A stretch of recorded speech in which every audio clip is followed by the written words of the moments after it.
2001 жылы қыркүйектің 11-і сейсенбі таңғы 8-ден 46 кеткенде Америка құрама штаты Нью-Йорк қаласындағы әлемдік сауда орталығына егіз мұнараға теракт орын алды.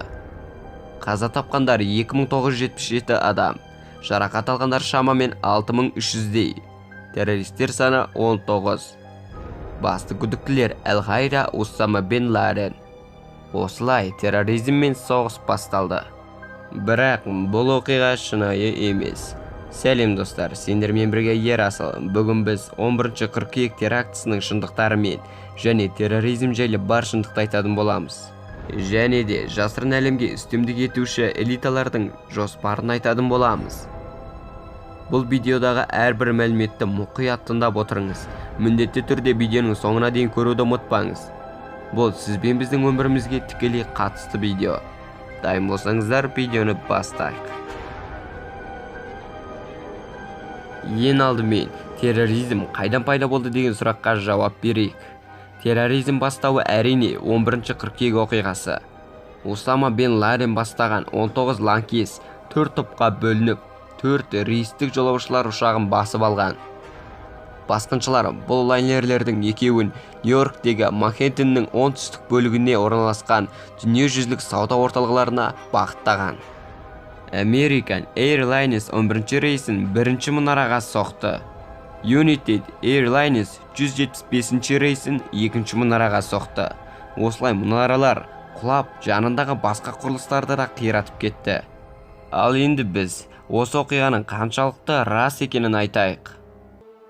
Ең бірде, Америка ол әлемнің бірінші державасы, ал Нью-Йорк оның ең танымал, ең мықты қалаларының бірі.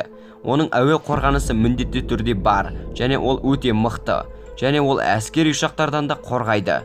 Және Нью-Йорктың әуе қорғанысы кез келген әскери ұшақты радарға түсіре алады, оны алдын ала тоқтата алады. Бірақ олар қарапайым жай ғана жолаушыларды тасымалдайтын ешқандай артық технологиясы жоқ қарапайым ұшақты тоқтата алмаған, оны ешқандай радар түсіре алмаған. Бұл қалайша? Бұл түсініксіз.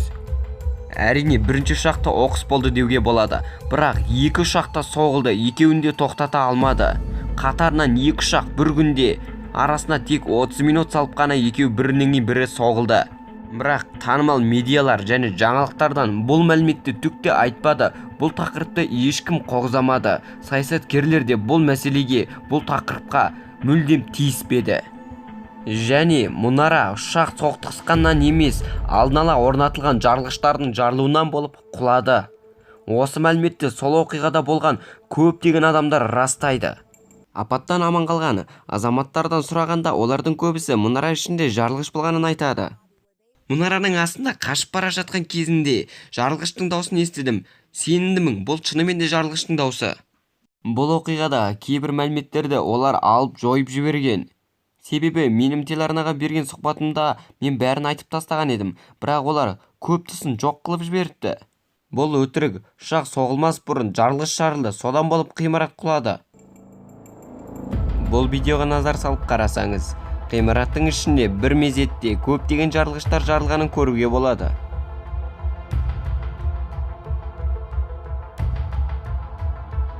Ұшақтың соқтығысқанына физикалық тұрғыдан қарайтын болсақ, көптеген физиктер мұнараға ұшақ сіңіп кіріп кетуі мүмкін емес екенін айтады.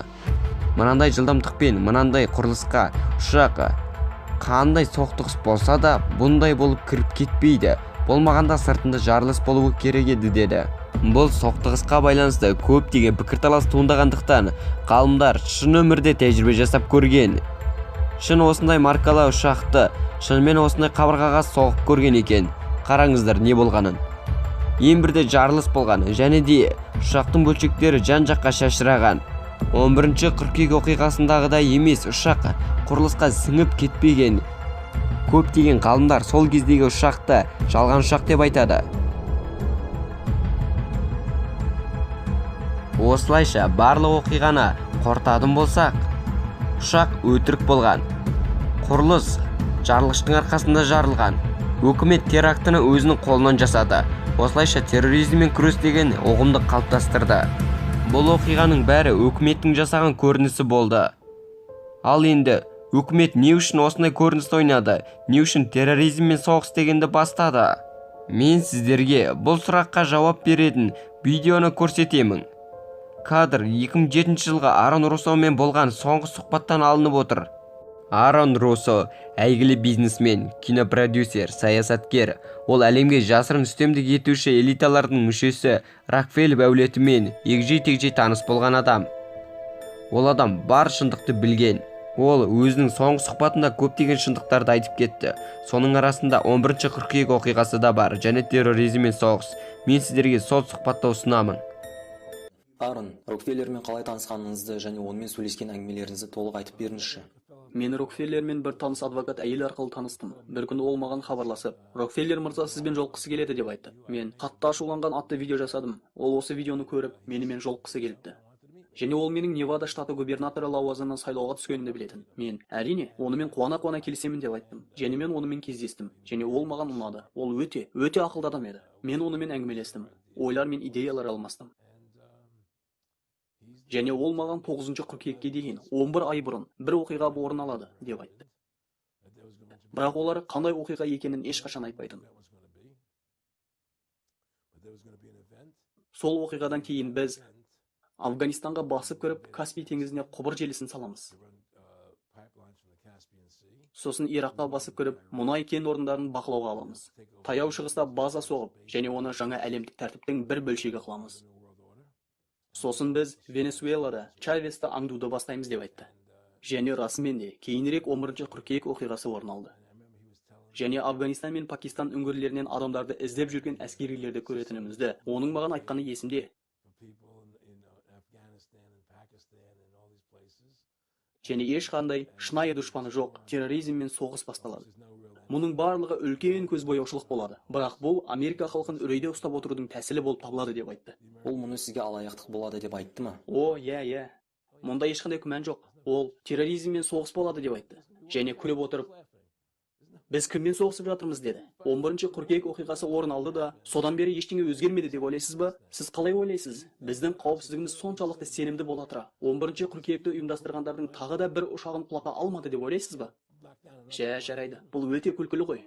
11 қыркүйек оқиғасы біздің өзіміздің үкімет пен өзіміздің банк жүйесіндегі адамдар арқылы жасалды. Яғни Америка халқын үнемі үрейде ұстап, үкімет олардан не қаласа соған мүлтіксіз бағыну үшін әдейі жасалынды. Міне мәселе қайда жатыр. Осы террормен бітпейтін соғысты бастады. Және бұл бірінші көзбояушылық болды.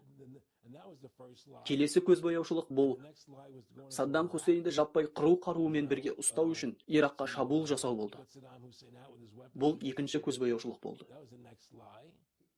Тоқтаңыз, анықтап алайық. Бұл 6 жыл бұрын болды ма? 11 қыркүйек оқиғасына дейін 11 ай бұрын ба? Және сіздің бұрынғы адвокат досыңыз Ник Рокфеллер сізге үлкен оқиға болады. Нәтижесінде терроризм мен соғысқа қол жеткіземіз және ол шексіз жалғаса береді деп айтты ма? Дұрыс, шынайы дұшпаны жоқ, шексіз жалғаса беретін террор мен соғыс. Осылайша сіз ешкімге жеңімпаз ұғымын бере алмайсыз. Және бұл тамаша болады, себебі сіз дұшпанды таба алмайсыз. Мұның барлығы шексіз жалғаса береді деді ме? Иә, ол себебі сен жеңімпазды таба алмайсың деді.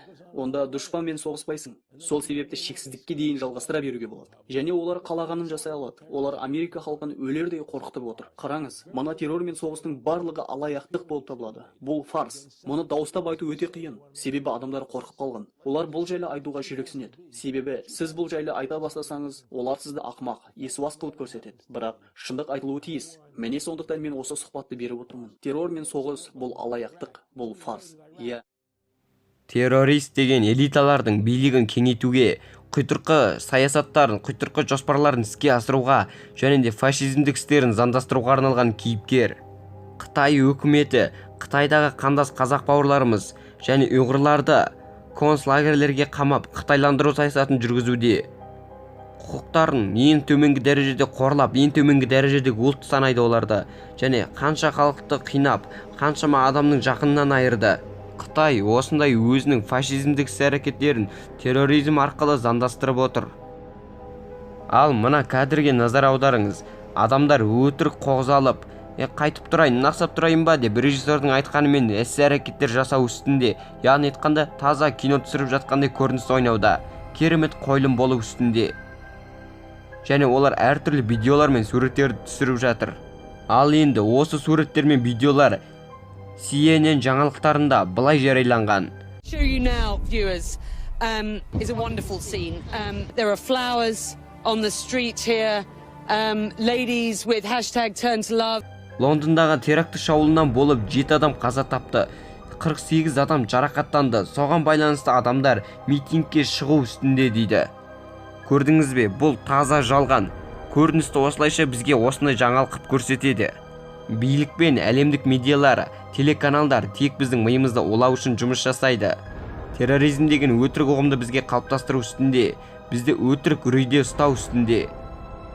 Озбір элиталар осы саясат арқасында, осы терроризм арқасында қаншама мұсылман елге шабуыл жасай алды, қаншама мұсылмандарды қолына бағындыра алды, қаншама мұнай кеңдерін өзінің билігіне кіргізе алды. Олар билігін кеңейту үшін осы терроризмді керемет қолданып келе жатыр. Террорист дегенде ешқандай шынайы дұшпаны жоқ, ешқандай шынайы мақсаты жоқ, түсініксіз кейіпкер. Осы арқылы олар өзінің сұмдық құйтырқы саясаттарын іске асыру үстінде, халықты алдау арқылы. Достар, осылайша бүгінгі видео аяғына жетіп отыр. Достар, міндетті түрде терроризм жайлы өз ой пікіріңізді комментарийге қалдырып кетіңіз. Ал видео ұнаса лайк басып қоямыз, және де біздің арнаны қолдауды ұмытпаңыз. Қызыл подписаться батырмасын міндетті түрде сорғып қойыңыз.